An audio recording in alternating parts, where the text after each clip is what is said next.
Messieurs les censeurs, bonsoir. Je suis un insoumis. Et qui est redonné à la Marseillaise son sens initial. Maître, est-ce provocation? Tu veux que je mette ma bite dans le champagne? Pas encore, à la fin.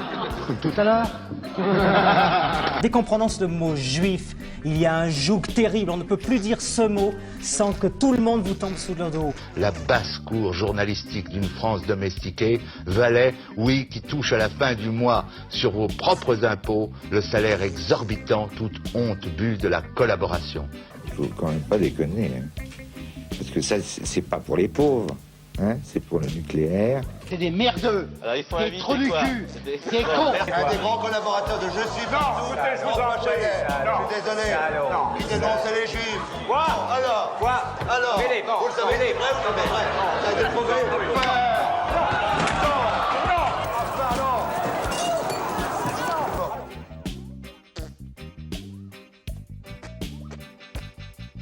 Provocateur, c'était un mot merveilleux autrefois quand on faisait de la vraie provocation, et puis maintenant tout le monde dit de tout le monde, ah c'est un provocateur, ah c'est un provocateur, Ouais, c'est galvaudé, tu penses. et alors bon, le mot a perdu une partie de son poids. Ouais. Qu'est-ce que n'empêcheur de tourner en rond, Jean Ederne? Eh bien c'est quelqu'un qui pense par lui-même dans une société complètement conformiste où tout le monde dit la même chose, pense la même chose, salive de la même manière et obéit à la même publicité et à la même politique. Ouais. C'est quelqu'un de différent, c'est un esprit libre. Trublion, provocateur, calomniateur, pourfendeur, profanateur, traître, mégalomaniaque. En 60 ans, Jean Edernalier aura attiré sur lui les qualificatifs les plus désobligeants. La vérité, l'exactitude, la rigueur, l'honnêteté, il s'en contrefichera, préférant à tout la littérature, c'est-à-dire le romanesque et le travestissement, et puis aussi les polémiques, les éclats de gueule, les coups montés, la mauvaise foi et la provocation. Je suis un peu quand même étonné que vous, Jean Edernalier, publiez un livre chez vous, aux éditions Allier, vous osiez mettre dans la prière d'insérer, c'est-à-dire fait par l'éditeur, ce journal intime d'un dissident occidental est celui d'un contradicteur public en qui chacun s'accorde à reconnaître pourtant le plus grand écrivain de sa génération. Ça, c'est vous qui le dites de vous. Là, tout de même, vous avez un sacré toupet. La plupart des gens l'ont dit, la plupart des gens l'ont dit, après tout, pourquoi pas. Et ça ramène à la grande provocation d'enfant que j'ai eue vis-à-vis de ma mère quand j'avais 11 ans, en lui disant « Maman, je serai grand écrivain », et elle ne me croyait pas. Et je ne sais pas si je le suis, mais je sais que je veux l'être, et de plus en plus. Car sachez que derrière toute provocation se cache quelque part une douleur, quelque chose d'invisible qu'il faudrait décrypter. Page 418. Je suis un terroriste. Au théâtre de la cruauté, j'applaudis à tout rompre Bahader, héros de notre temps. Je crie bis. De plus, je m'engage à ses côtés car la violence me sied, qu'elle soit morale ou physique. Vous dites malheur à celui par qui le scandale n'arrive pas. Vous dites ma responsabilité d'intellectuel, je l'assume pleinement. J'attise les miasmes, les vents fétides. C'est très beau d'ailleurs. Et même si je ne suis pas à l'origine de cette peste, frappant les innocents au hasard, je contribue à les infester. Je n'ai qu'une seule aspiration, entraîner la jeunesse sur une mauvaise pente en étayant toutes les délinquances politiques. Si j'écris, c'est tout simplement pour ne pas mourir. Si j'écris, c'est pour revenir sans cesse d'une manière surprenante dans un monde où, ma foi, eh bien, il n'y a plus que des survivants, des morts vivants ou des revenants. Est-ce que vous pouvez parler simplement et pour une fois être naturel? Eh bien, moi, je m'ennuie encore bien davantage en lisant le langage journalistique stéréotypé que je peux avoir dans la presse hebdomadaire, dans les journaux que vous dirigez comme l'Express ou l'Observateur ou autre. Cette sous-culture journalistique dans laquelle nous vivons nous empêche complètement aujourd'hui de nous exprimer tout simplement, naturellement, simplement, gaiement, en poète, pourquoi pas? Est-ce que c'est honteux de s'exprimer en poète? Répondez-moi, Olivier. Jean Edernalier, je vous propose d'engager le débat et de croiser le fer. Que reprochez-vous à la littérature de Paul-Louis Sulitzer? Eh bien, d'abord, bonjour, et je tiens à remercier Paul-Louis Sulitzer de tous les éloges qu'en privé il fait sur ma littérature. Vous n'avez pas arrêté de dire que j'étais un grand écrivain, que vous adoriez mes livres. Je vous en remercie. Et vous n'êtes d'ailleurs pas le seul, puisque dans la liste des best-sellers, je vous ai doublé cette semaine dans François, dans Le Point. C'est-à-dire beaucoup de gens accompagnent votre amour pour ma littérature. Les grands écrivains, les grands poètes, notamment Saint-Jean de Perse, Michaud, Sioran, les penseurs, ne seraient plus publiés aujourd'hui par l'édition contemporaine parce qu'on fait du Sulitzer et des Sulitzer. Et pour un Sulitzer qui marche un peu marchotte, puisque je l'ai doublé, il sort dans l'édition traditionnelle 50, 100, 400 Sulitzer par mois qui ne marche pas, des agglomérés synthétiques, des produits industriels qui pour moi ne sont pas des livres, mais ce que George Orwell, en 1984, appelle des produits de nouvelle langue ou des non-livres. Donc j'appelle Jean Edern et je dis que j'ai un truc formidable pour toi, mais c'est très risqué parce que si tu fais cette pub, tu n'entreras jamais à l'Académie française. Mais au contraire, ça va me faire une pub formidable. Et contre vents et marées, il l'a fait, je pense parce qu'il savait qu'il n'entrerait jamais à l'Académie.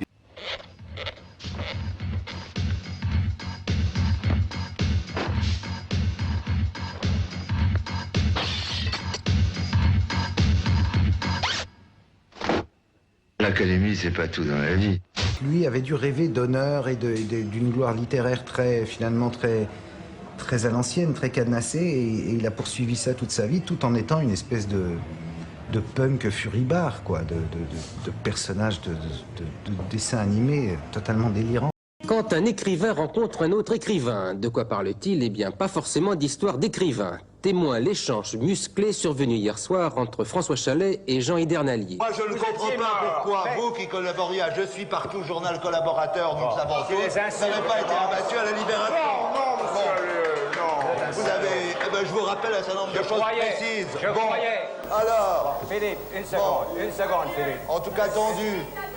Une seconde. Je rappelle les choses vraies. Je veux dire un mot. Bon, je croyais. je vous réponds. Une seconde. Je voudrais dire un mot parce que quand même ça devient très grave. C'est plus publicité, littérature.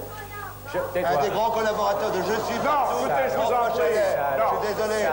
Qui dénonçait les Juifs. Quoi? Bon, alors. Quoi? Alors. Philippe, vous le savez, c'est vrai ou c'est vrai? Ça a été prouvé.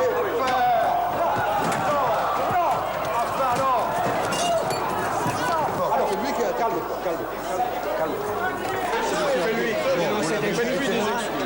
J'ai dénoncé des Juifs, moi, pour saligo. Quand on est provocateur, c'est comme quand on est boxeur, hein. On donne des coups, mais évidemment, on en reçoit. Hein. Ça, c'est la loi. Ça me paraît tout à fait normal. Hein. Je voudrais simplement dire une chose. Je vois que M. Allier a utilisé les procédés les plus bas pour faire une fois de plus pour créer l'événement. Je croyais qu'il est simplement l'imitateur de Chateaubriand. Je vois qu'il est celui de Thierry Le Luron. Là, c'est pas fort, parce que c'est ignoble de parler de cette manière-là.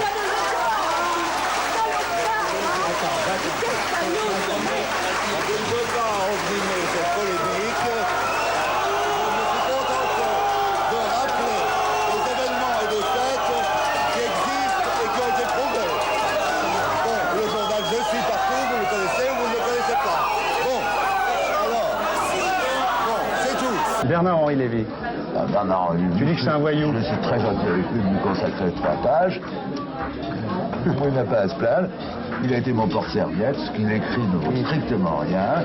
Je pense même que politiquement, c'est un petit fasciste, quoi. Le fascisme, c'est à la fois l'antifascisme et le fascisme.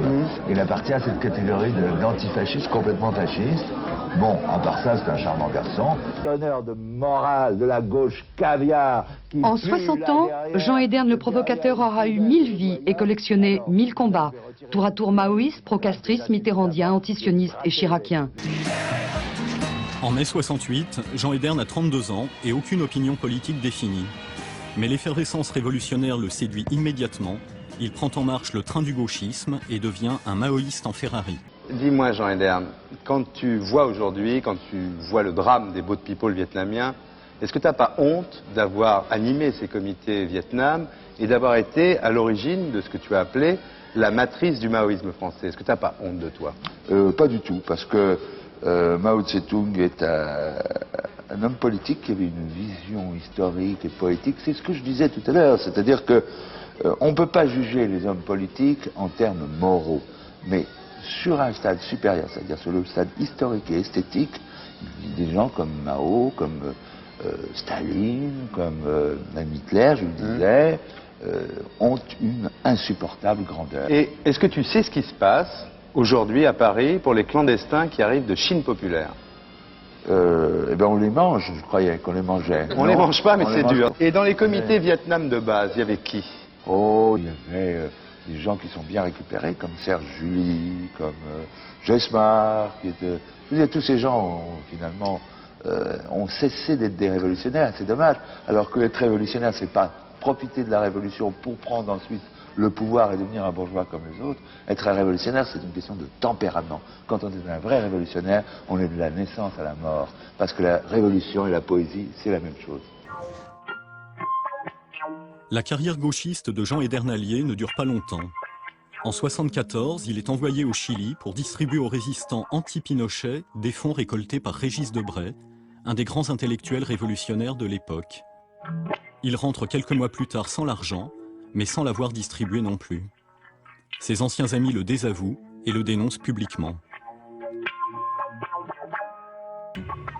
Il écrit aussitôt un roman, inspiré directement de ses aventures chiliennes, dans lequel il se justifie en dénonçant la naïveté des illusions gauchistes.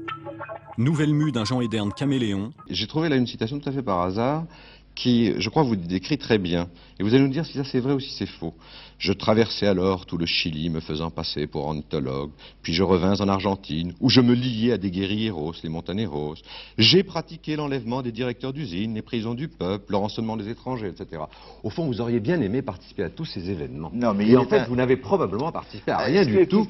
La seule révolution que vous ayez faite, c'est précisément d'aller à Flins en Ferrari. C'est dommage.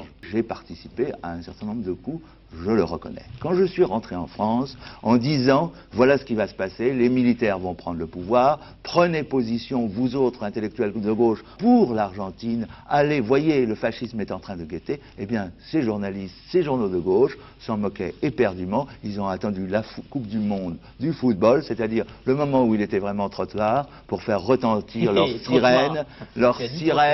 sirènes d'humanistes bêlants. Comme les bonnes et le putes qui fait changer de trottoir, ça c'est voilà. très important parce que Bon, le champ alors, littéraire je est pense- envahi par des putes minuscules, sordides et mesquines. Bon, Toi, tu es une pute qui sait changer de trottoir. Alors, je C'est vachement pense, important. eh ben, enfin, tout le monde a le droit de Bravo, changer d'avis. Après Jean tout, il n'y a que les imbéciles qui ne changent jamais, comme dirait l'autre. Est-ce que vous Bon. avez été, est-ce que vous avez fait des attaques de banque, est-ce que vous avez enlevé des gens? Question, c'est écrit, Oui, j'ai fait. oui, oui. C'est littéraire J'ai ou été- réel? C'est réel. Vous pouvez c'est-à-dire trouver que- des témoins. Oui, bien sûr. Enfin, ça, bien sûr. J'ai beaucoup fait ça. Enfin, j'ai failli basculer d'une certaine crois pas un manière. mot, j'aurais J'ai dit failli rien. basculer, en ce qui me concerne, d'une certaine manière, dans le terrorisme. Je crois que... Je me doutais bien en venant ici que de toute façon le dispositif même allait faire que la parole onctueuse, drapée et ornementale de Jean Edernalier Merci. allait nous envelopper. Merci pour mes Bien, arabesques. c'est le dispositif Bon, mais même qui pourquoi fait cela. m'exprimerais-je Hein, pas mais comme laisse-moi ça? parler. Quand tu Pourquoi parles, me quand je parle, tu parles. Pourquoi De quoi tu peur, hein? De quoi tu peur?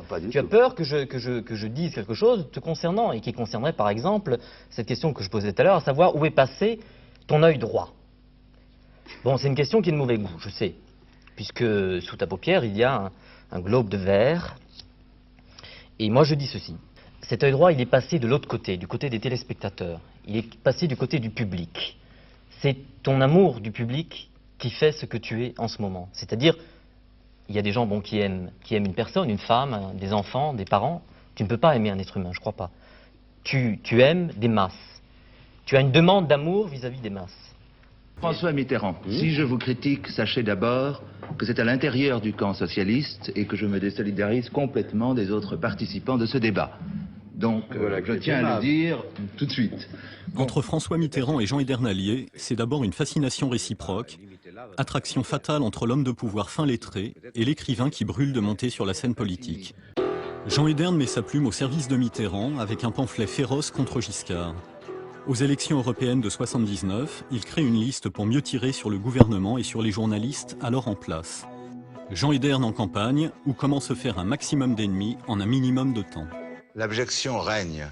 Elle cabache aux mains moites de Frousse. Roger Giquel à la tête de CRS en congé de maladie. Les frères Duhamel, le régime en attend même un troisième pour la Noël. Des petits Jésus de la lèche éhontée. Zitrone, ce vieux larbin. Moujotte, ce faux derche revenu de toutes les gauches.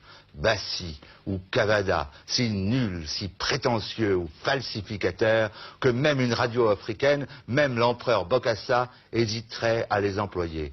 Tous valaient du régime. De Gaulle avait au moins des ennemis, Cohn-Bendit ou Bastien Terry, ou de grands serviteurs passionnés. Giscard, lui, n'a que des valets. La basse-cour journalistique d'une France domestiquée, valets, oui, qui touchent à la fin du mois, sur vos propres impôts, le salaire exorbitant, toute honte bue de la collaboration. les nouveaux collabos du pétinisme giscardien ripolliné d'économisme. Valais, ils sont de la même trempe que ceux qui dénonçaient les juifs pendant la guerre. Ici, les goulags, le disco douceâtre du libéralisme éclairé. Aujourd'hui, ces valets vous soumettent à un nouvel holocauste, celui de votre courage et de votre volonté. Pauvre France qui se méprise elle-même et que méprise son président, ce parvenu. Rejetez la République des valets, rejetez les Bassi et les El-Kabash, votez pour Cavada, Zitrone, pas question. Votez pour les cuisiniers du château giscardien qui préparent le festin des rois et ne nous laissent que les os. Nous ne sommes pas des mendiants. Notre Bretagne est trop grande pour leur petitesse servile. Oui, votez nul, basque, alsacien, occitan, flamand, corse. Après 45 minutes d'entretien, François Mitterrand raccompagne sur le perron Valéry Giscard d'Estaing. Alors, quand la France passe au rose, Allier espère une récompense et se voit déjà dans les très hautes sphères du pouvoir. Je crois qu'il attendait de François Mitterrand, président de la République, qu'il lui attribue je ne sais quelle fonction, je ne sais quelle responsabilité. La fureur d'Edern Allier a été proportionnelle à sa déception. Le livre est dédié à François Mitterrand et à Claude Cadriel pour m'avoir mis au vert. Comprenne qui voudra, comprenne qui pourra. Alors moi j'ai compris à François Mitterrand pour m'avoir mis au vert, c'est-à-dire que Mitterrand ne vous y en nommait ni directeur de chaîne ni ministre, donc évidemment vous étiez au vert. C'est ça ou c'est pas ça?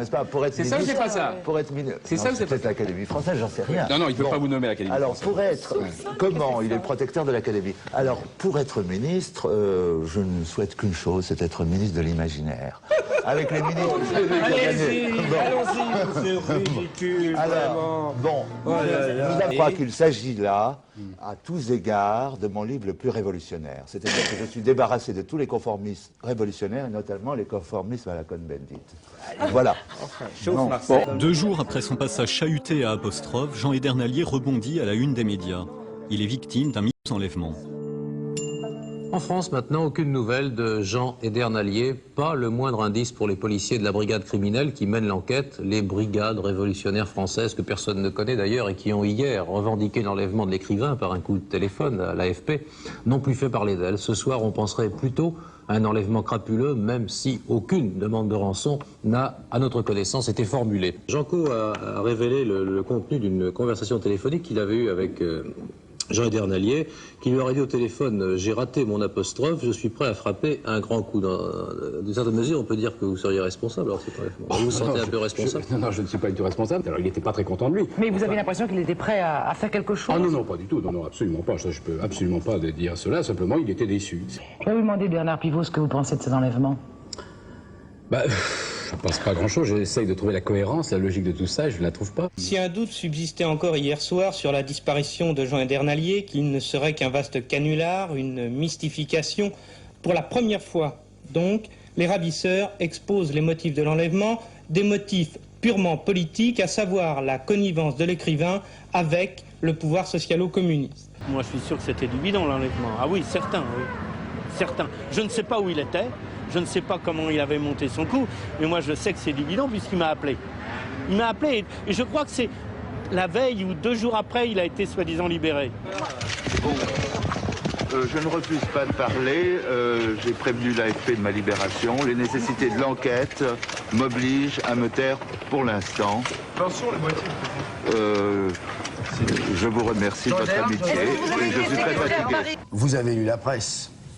Qu'avez-vous à dire à ces journalistes qui aujourd'hui écrivent ou refusent d'écrire sur vous, puisque par exemple le quotidien de Paris titre « Désolé, on ne joue plus » et vous consacre 2 pages en blanc en disant « Si Jean Edern-Allier s'attendait à trouver ici le compte-rendu du dernier épisode de son feuilleton, il va être déçu ».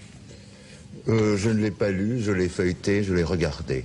Personne n'est maître des fantasmes qu'on provoque, d'amour ou de haine dans la société du spectacle. On l'a beaucoup critiqué pour cette histoire-là, et je pense que c'est un chef-d'œuvre dans le genre, son enlèvement. Il fallait quand même le faire, il fallait oser le faire. Et surtout, 2 mois après, plastiquer l'appartement de Régis Debray, non plus, ça se fait plus, ça. C'est pas, c'est des choses. C'était le dernier des grands vivants, en fait. Un attentat au plastique contre un appartement occupé il y a 3 jours encore par l'un des principaux conseillers de François Mitterrand en politique étrangère, Régis Debray. Un attentat revendiqué par des brigades révolutionnaires françaises, cette même organisation qui avait enlevé l'écrivain Jean Edernalier. Mes ravisseurs, a déclaré l'écrivain, entendu cet après-midi par la police, m'avait parlé d'un projet visant Régis Debray. Je l'avais dit à l'époque à la police. Jean Edernalier, il y a un peu plus d'1 an, vous étiez ici même à Apostrophe. Le surlendemain, vous étiez mystérieusement kidnappé, relâché mystérieusement aussi une semaine plus tard. Vos ravisseurs courent toujours, vous aussi. C'est pourquoi vous pouvez venir aujourd'hui nous proposer L'Enlèvement, publié par Jean-Jacques Pauvert aux éditions Alésia. Le nouveau livre de Jean Edern présente sa version romancée des faits. Il y raconte comment il est resté en relation avec son ravisseur. Je lui ai dit, t'as qu'à faire un attentat. Et je lui ai suggéré mon vieil ami Régis Debray. Alors, une première fois, je suis réveillé la nuit dans un orage. Mais là, vous êtes sérieux ou pas, là? Vous êtes sérieux ou pas? Je suis absolument sérieux et je revendique absolument cet attentat que j'ai fait. Pour une fois que vous avez un terroriste ici, puisqu'on n'en arrête jamais, je vous donne mes mains pour mettre les menottes. Je l'ai fait absolument et je ne demande pas mieux d'aller en prison. Il faut emprisonner Voltaire, il faut emprisonner Voltaire. Vous préparez un nouveau livre, je crois. La prison, c'est très bien. La prison, c'est la santé. Alors, la parole à la police. Si ce qu'il dit ce soir devant nous tous est vrai... Alors, est-ce que ça mérite inculpation? Ah ben, naturellement. Et j'étais convoqué hier, et je ne me suis pas rendu, d'ailleurs, pour pouvoir donner la primeur de mes révélations à un poste. Jean Edern. Bon, c'est très gentil de nous garder la primeur de ses réflexions. Cher Bernard, je vous vois bien ça après ce qui s'est passé l'année dernière. Oui, mais excusez-moi, mais où est la littérature dans tout ça? Il n'y a pas de littérature. Il y a une littérature absolue. Il y a la vérité. Je ne pense qu'on ne peut pas écrire de grands livres ou de véritables livres si on ne s'enfonce pas complètement à corps perdu. Chaque livre est un naufrage. Ah, vous faites un attentat contre Régis Debray maintenant pour faire de la littérature, pour écrire des livres? Eh ben je comprends rien, moi, alors. Eh ben oui, mais il n'y a pas que ça. Il propose pire que le crime contre l'humanité, le crime contre l'innocence, et nous songeons à enlever un certain enfant d'un président de la République. Un progrès décisif dans le crime, je crois, c'est votre expression. L'enlèvement d'un certain enfant d'un président de la République, c'est une menace directe contre Mazarine et la déclaration de guerre de Jean Edernalier à François Mitterrand. Après avoir été proche de François Mitterrand, Jean Edernalier menace de révéler l'existence de Mazarine, la fille cachée du président. Son rôle de maître chanteur sur ce secret d'État va le perdre. Il est ostracisé par le pouvoir socialiste. La rencontre avec le Parti communiste le sort de son isolement et lui permet surtout de revenir dans la lumière. Cuba, la dernière lueur d'un communisme moribond. Les dirigeants communistes vont alors demander à Jean Edernalier de rencontrer le camarade fidèle pour un livre de commande édité par le parti. Voilà donc une révélation, une de plus venant de Jean Edernalier, qui chez Messidor, où il est d'ailleurs actuellement conseiller littéraire, donc les éditions du Parti communiste français, vient de publier Fidel Castro. C'est ça, mais je voudrais d'abord faire une mise au point. Messidor est peut-être dirigé par des communistes, mais les éditions du Seuil ont été fondées et dirigées par des chrétiens. Grasset est une maison socialo-opportuniste, Gallimard opportuniste. Alors bon, ils en prennent tous pour leur... rien du tout. Oui, alors, c'est une maison d'édition où on peut publier des grands livres. Oui, dans le genre opportuniste, vous êtes pas mal aussi, vous, parce que alors, tout d'un coup, on vous retrouve chez les communistes, alors vraiment, on s'y attendait pas du tout. J'ai toujours été un compagnon de route et je le suis depuis très longtemps. Mais la question même quand vous étiez au Figaro Magazine et tout ça, c'est un livre assez stupéfiant, où vous nous prouvez pratiquement que c'est un chantre des droits de l'homme. Non, alors ne parlons pas des droits de l'homme. Il y a un peuple, le peuple qui a fait Hiroshima est le dernier des peuples à ne pas avoir le droit de parler des droits de l'homme. Alors l'idéologie des droits de l'homme, j'en suis tout à fait fatigué, parce que c'est un discours complètement creux et complètement vide. Le mariage du Parti communiste et de Jean Edernalier contre François Mitterrand va s'incarner à travers un journal, l'Idiot international. L'argent cubain a permis à Jean Edern de le relancer. On dit que ton journal est quand même financé un peu par le PC, là, Ah non, il est financé par sa vente. Et justement, achetez-le, parce que si vous voulez nous aider à tenir le coup, soyez de plus en plus nombreux. Je ne fais pas la quête ici, n'est-ce pas? Bon, j'aime mieux rester digne. Le premier journal au XVIIe siècle s'appelait un canard, c'est-à-dire un bobard. Évidemment que la presse ment. Elle ne peut pas ne pas mentir. Elle ne peut parler que de l'écume des choses alors que la mer est très profonde. La presse va même au faux, comme le chien va à la merde, avec un flair absolument infaillible. Alors, je ne dis pas que l'Idiot International dise la vérité plus que d'autres journaux, je ne dis pas que nous sommes plus forts. Et la presse, c'est aussi une femme, un journal, ça se désire. Je veux un journal imprévisible, je veux un journal qu'on désire, et pas le journal dans lequel on sait d'avance ce qu'il va y avoir dedans. Et voilà ce qu'est la presse aujourd'hui, elle est terriblement prévisible. Imprévisible, l'Idiot International le sera. Son équipe de rédaction, par exemple, qui est ouverte à tous les vents, toutes les opinions, toutes les tendances. On y croise Jacques Dimet et Christian Laborde du journal Révolution, l'écrivain Patrick Besson, collaborateur de l'Humanité, l'auteur d'extrême droite Marc-Édouard Nab, Basile Lecoq, animateur du groupe Jalon et collaborateur occasionnel de Charles Pasqua, Philippe Solers, Jacques Vergès, Gilbert Collard, alors au PS, Alain Soral, encore encarté au PC, mais aussi Michel Houellebecq, Thierry Ardisson, Frédéric Becbédé, Thierry Séchant, le frère de Renaud, Frédéric Tadei. Un brassage inédit qui a de quoi désorienter le premier politologue venu. Et les réunions de rédaction ressemblent plus à des cocktails qu'à des séances de travail. Cet attelage hétéroclite et anticonformiste critique la mondialisation, le libéralisme, la social-démocratie, l'Union européenne, la finance et tous les puissants. Grâce à son journal, Jean Edern va pouvoir lancer ses propres croisades médiatiques. Il décide de publier les versets sataniques de Salman Rushdie, malgré les menaces de mort du gouvernement iranien. Il défie du même coup l'éditeur Christian Bourgois, qui en détient les droits mais n'ose pas le publier, et qui lui intentera un procès. Jean Edern ira lui-même déposer ce numéro spécial de l'Idiot International à l'ambassade d'Iran. Je pense qu'il y a des moments où la liberté est tellement en jeu qu'il faut que quelqu'un dresse un peu sa tête au-dessus de la mêlée en disant « voilà, il y a des choses à faire ». La version 2 du journal, tendance anard de droite, tape sur tout ce qui bouge. Françoise Giroud a écrit pour les nazis. L'abbé Pierre, une ordure.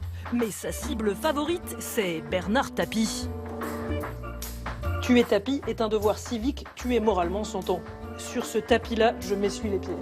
Il n'hésite pas à publier et à republier le casier judiciaire du député des Bouches-du-Rhône. Voilà, celui-là, c'est Tapie au trou. Nous avions commencé la première fois par Tapie, c'est fini. C'est pas encore complètement fini, mais on va s'arranger pour que ça soit fini une fois pour toutes. Nous sortons des documents littéralement accablants contre Tapie. Et la semaine prochaine, nous allons sortir la comptabilité de l'OM de Marseille en montrant comment il pique dans la caisse. Bon, alors ça, qu'est-ce que c'est? Parce qu'on rit, nous, on est là, on rit. Ouais. Bon, vous avez quand même été condamné pour diffamation à l'égard de Bernard Tapie. À la suite des procès, tous les revenus de Jean Edernalier sont confisqués. Il est condamné à vendre son appartement pour payer 4 millions de francs de dommages et intérêts à Bernard Tapie. Bousculade, slogan anti-Tapie et même aux ironies la Marseillaise, tout y est passé cet après-midi lors de la vente aux enchères de l'appartement de Jean Edernalier, soutenu par 300 personnes. Une adjudication auquel le tribunal a sursis suite à la récusation par l'écrivain de la présidente. Motif, l'impossibilité pour elle de tenir ses enchères, de nombreuses personnes ne pouvant y assister faute de place. Autre récusé, le procureur accusé d'amitié avec Bernard Tapie. Nouvelle victoire donc pour Jean Edernalier qui a lancé un appel au président de l'OM. Noblement à la clémence de ce petit Auguste de Marseille, n'est-ce pas? Sinon, le vainqueur qu'il est, aujourd'hui sera demain vaincu. Mais affaibli par les procès, l'idiot verse dans le scandale à tout crin. Antisionisme systématique, provocation de Marc-Édouard Nab ou de Gilbert Collard. Elle se souvient d'une interview à François en 92 de Jean Edernalier, lui l'admirateur de Castro, qui annonçait son vote pour Jean-Marie Le Pen à une prochaine élection présidentielle, et d'un autre entretien au Monde en 1991 où il déclare qu'il faut réconcilier Doriot et Thorez, oui. Doriot, député communiste exclu du PC en 1934, qui rallia le fascisme et qui fut l'une des figures de la collaboration. Thorez, lui, était secrétaire général d'un parti communiste français totalement dévoué à Staline. La presse relève aussi les soutiens de l'extrême droite à l'Idiot International quand il est attaqué, les entretiens de ses collaborateurs à la presse Le Péniste. Bref, toutes ces passerelles entre gauche et droite extrême sont répertoriées. Le rouge-brun éclabousse. Et la LICRA, alors c'est à cause de ton édito sur la guerre du Golfe? C'est une position que j'ai prise sur la guerre du Golfe, évidemment,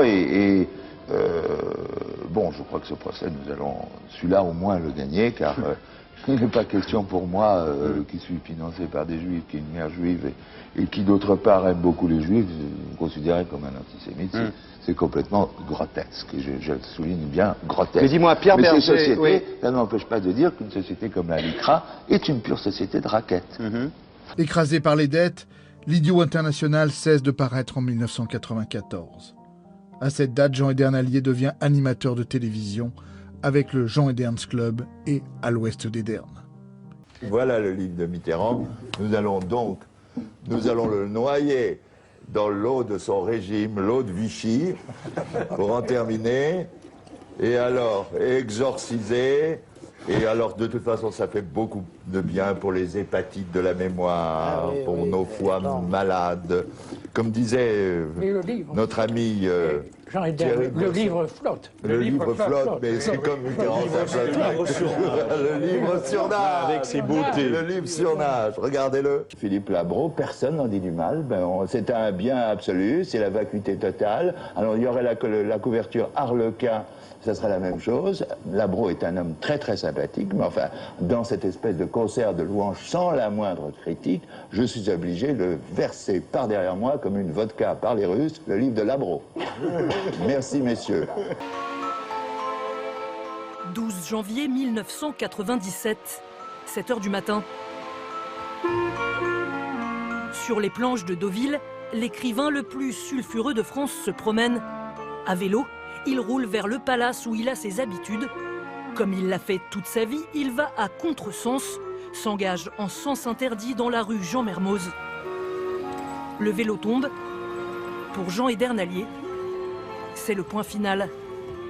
L'écrivain et polémiste Jean Edernalier est mort aujourd'hui à l'âge de 60 ans, victime d'une congestion cérébrale. Jean Edernalier, romancier rocambolesque, disparaît comme il a vécu, dans des circonstances troubles. Pas de témoins, pas d'autopsie. Il est mort comme Gainsbourg. Gainsbourg est mort à 63 ans, mais c'est exactement pareil. Je veux dire, ce sont des gens qui ont eu une vie tellement débridée, c'est-à-dire avec 2 litres de vodka par jour, sans compter. Jean Ederne a eu une époque de cocaïne, sans compter le tabac, il fumait 4 paquets de gauloises par jour. Bon, au bout d'un moment, je veux dire, à la limite mourir, même à 60 ans, je veux dire, c'est quand même assez beau, c'est quand même assez sportif, je dirais. Ma vie n'a été effectivement qu'une suite d'enfantillage. Mais entre mes enfantillages ou mes intuitions et la crédibilité des gens prétendument politiques ou de certains journalistes, eh bien je préfère mes enfantillages. Par une après-midi maussade, le ciel est gris, le ciel est bas, le ciel est bleu. Nous voici devant le Panthéon où Jean Edernalier vient réserver, mais oui, la place qu'il croit qu'il occupera au Panthéon, puisque c'est au Panthéon que dorment les grands hommes auxquels la patrie veut témoigner de sa reconnaissance. À mon Jean Ederne regretté. À mon Jean Ederne enfin débarrassé de lui, quel bonheur. Pour en finir enfin avec Jean Edernalier, foutons-le dans l'endroit le plus sinistre de France, le Panthéon. Je lègue mes tibias, mes cuisses, mes hanches, mes pieds et le reste, cette fonction génitale superbe pour ensemencer l'avenir de l'humanité. Merci.